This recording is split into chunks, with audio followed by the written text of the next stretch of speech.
Child and adolescent development में हम ये देखते हैं कि कैसे एक चाइल्ड की डेवलपमेंट होती है। पहले जब वो बच्चा फीटस के फॉर्म में मदर के वूम में होता है तब उसमें कैसी डेवलपमेंट होती है, जिसको हम पढ़ते हैं प्री नेटल डेवलपमेंट में। फिर इसके अंदर और भी, जैसे बच्चा पैदा होता है फिर उसमें लैंग्वेज डेवलपमेंट कैसे होती है, लैंग्वेज कैसे अक्वायर करता है वो, कुछ बच्चे कैसे बाइलिंगुअलिज्म जो है वो अक्वायर कर लेते हैं और 2 लैंग्वेजेस में फ्लुएंट हो जाते हैं। इसके अलावा फिर हम पढ़ते हैं कॉग्निटिव डेवलपमेंट कि कैसे उनकी कॉग्निशन डेवलप होती है टाइम के साथ, मेमोरी जो है वो बेहतर होती है, इंडक्टिव डिडक्टिव रीजनिंग अच्छे से हो पाती है। और हम पढ़ते हैं इमोशनल डेवलपमेंट, इमोशनल टेम्परामेंट जो है वो बेटर होता है टाइम के साथ। बच्चे जो है वो, छोटे बच्चे बहुत ज़्यादा चिड़चिड़ करते हैं, गुस्सा हो जाते हैं, रोने लग जाते हैं, मगर बड़े होते हैं तो अपने इमोशन को अच्छे से मैनेज करना सीखते हैं। फिर है मॉरल डेवलपमेंट। तो मॉरल डेवलपमेंट में हम ये सीखते हैं कि कैसे छोटे बच्चे जो हैं वो ये सीखते हैं कि क्या सही है क्या गलत है, वो कैसे इस चीज़ को जज करना सीखते हैं कि कब कोई चीज़ जो है वो मॉरली रॉन्ग है उनके लिए और कब कोई मॉरली राइट है, क्या सज़ा होनी चाहिए और ये सब चीज़ें। ठीक है, तो मॉरल डेवलपमेंट में हम बात, सबसे पहले मॉरल डेवलपमेंट स्टार्ट करने से पहले हम ये समझते हैं कि मॉरल्स क्या होते हैं। तो मॉरल मतलब कोई भी रूल्स या कोई वैल्यूज़ बिलीव जो आपको लगता है कि सही है। हो सकता है कि 2 बच्चे चीटिंग नहीं कर रहे हैं, मगर एक की रीजनिंग ये है कि अगर मैं चीटिंग करते हुए पकड़ा गया तो क्लास में बहुत बेइज्जती होगी और सब लोग जान जाएंगे। और दूसरे की मॉरल रीजनिंग ये हो सकती है कि चीटिंग करना गलत बात है तो इसलिए मैं चीटिंग नहीं कर रहा हूँ, खुद से जितना पढ़ के आए उतना ही आंसर लिखें तो बेहतर है।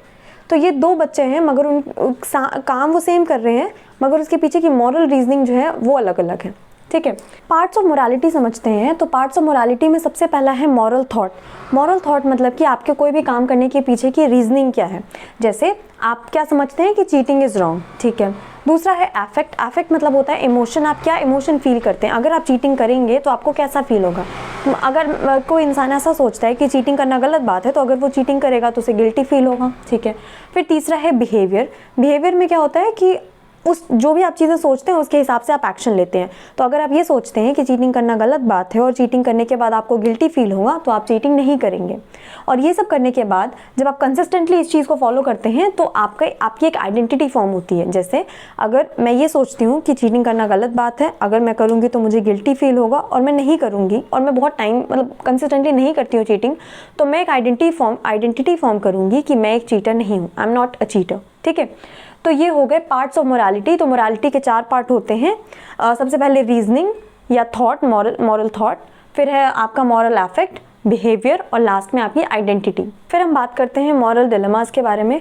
तो मॉरल डिलेमा एक ऐसी सिचुएशन होती है जहाँ पर कोई भी सही और गलत नहीं होता है, मतलब 2 इक्वली गलत रास्ते में आपको जो कम गलत लग रहा होता है वो आपको चुनना होता है। तो एक ऐसी सिचुएशन जहाँ पर नो क्लियर राइट और रॉन्ग सोल्यूशन, आपको 2 कन्फ्लिक्टिंग मॉरल वैल्यूज़ के बीच में चुनना होता है कि हाँ चलो ये कर लेते हैं।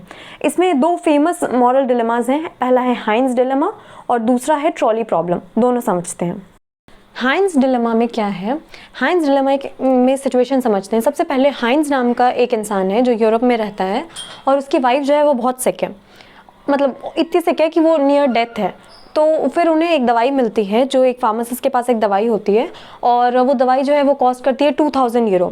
अब जो हाइंस है वो एक गरीब इंसान है, तो अपने दोस्तों और सारे जानकार लोगों से सबसे पैसे इकट्ठे करके भी उसके पास 1000 यूरो हो पाते हैं। तो फिर वो जाके फार्मासिस्ट को बोलता है कि या तो तुम मुझे ये अभी $1000 में ही वो दवाई दे दो क्योंकि मेरी वाइफ की जान का सवाल है, और या नहीं तो एक काम करो मुझे अभी दवाई दे दो, मैं बाद में पेमेंट कर दूंगा। और वो फार्मासिस्ट जो है वो मना कर देता है। तो यहाँ पर जो हमारे डिलेमा है वो ये है कि क्या हाइंस को वो दवाई जाके उसके फार्मेसी से चुरा लेनी चाहिए और अपनी वाइफ की जान बचानी चाहिए, या फिर उसे चोरी नहीं करनी चाहिए और अपनी वाइफ को मरने देना चाहिए। तो यहाँ पर है, should Heinz steal the drug to save his wife's life, क्या ऐसा करना चाहिए उसे कि नहीं।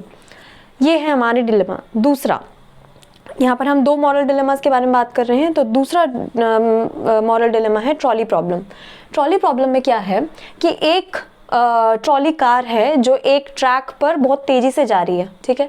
सामने 5 वर्कर काम कर रहे हैं जो अलग अलग मतलब कहीं पर बोला जाता है सिर्फ काम कर रहे हैं, कहीं पर बोलते हैं कि टाइड है, मतलब वो बंधे हुए हैं वहाँ पर, ठीक है।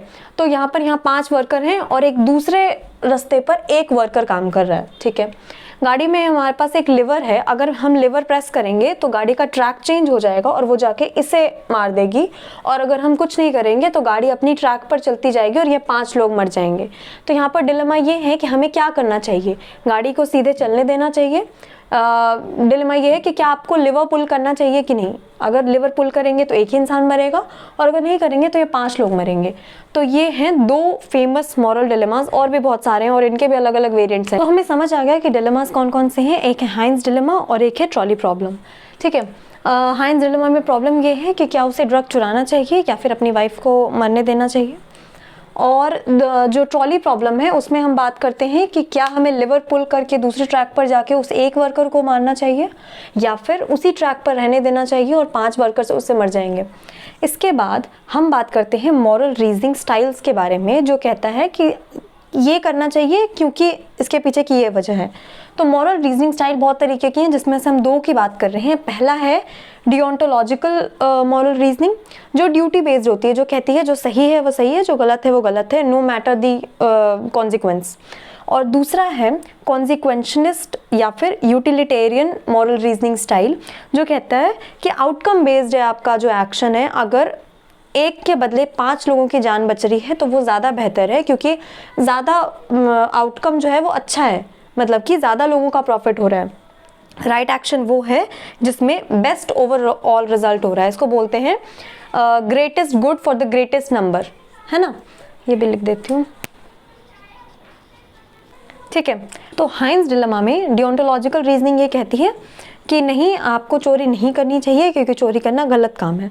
और कॉन्सिक्वेंशलिस्ट कहता है कि the end justify the means, अगर लास्ट में एक इंसान की जान बच रही है तो आपको चोरी कर लेनी चाहिए, क्योंकि एक इंसान कहीं ज़्यादा ज़रूरी है as compare to property rights. ठीक है, फिर है जो ट्रॉली प्रॉब्लम है, इसमें जो डियोंटोलॉजिकल रीजनिंग कहती है कि आपको कुछ नहीं करना चाहिए, क्योंकि आप जिस ट्रैक पर जा रहे थे वहाँ पर 5 वर्कर हैं, तो आपको बस ट्रैक पर जाने देना चाहिए। ऑल्दो ये भी गलत ही होगा, बट डेलिबरेटली अपना लिवर पुल करना यहाँ पर और फिर इस पाथ पर जाना और जानबूझ के इस वर्कर को मारना सिर्फ इसलिए क्योंकि वो अकेला था, ये ज़्यादा रॉन्ग होगा।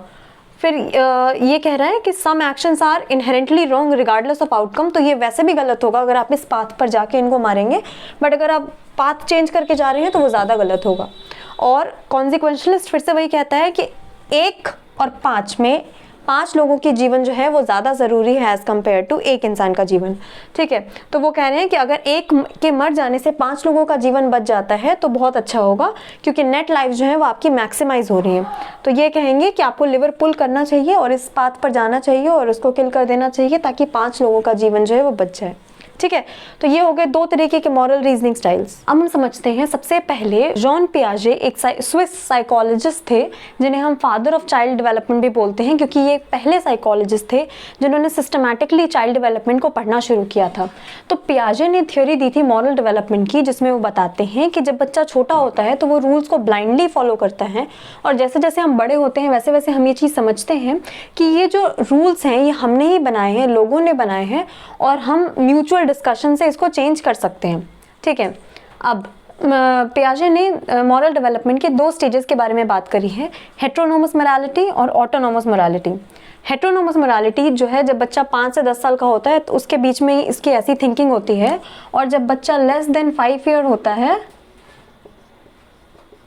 तब होता है वो प्री मोरालिटी में, मतलब प्री मॉरल स्टेज में। तब उसकी इतनी ज़्यादा वो सोचने का क्षमता नहीं होती है कि क्या सही क्या गलत है, इतना नहीं सोचता वो।